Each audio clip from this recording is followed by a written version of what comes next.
12 aprel buraxılış imtahanda istifadə olunan 34-cü suala baxırıq. Digər suallara nisbətən daha çox vaxt tələb edən suallardan biridir bu.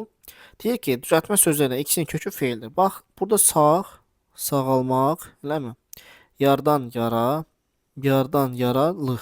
3 dənə düzəltmə sözümüz var.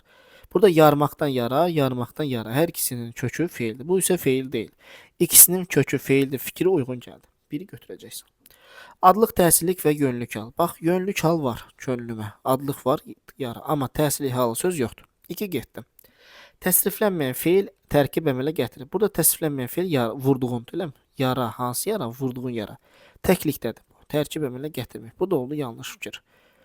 2-dən 3-ü sən avtomatik nə edirsən? Silirsən, cavabın çıxır 1, 4, 5. Yəni 4-ə baxaq. Əvəzliklərdən hamısı isim əvəzidir. Bax, bu yaralı. Hansı yaralı? Bu yaralı. Bu işarə əvəzidir və sifəti əvəz edib. Ona görə 4-ü götürəcəksən. Bu da yanlışlar istəyir də. Yanlış. Təsriflənən feillər yalnız xəbər və əmr şəklindədir. Kaş çəkəsən. Arzu şəklində var. Ona görə cavabın olacaq 1, 4, 5. B variantı.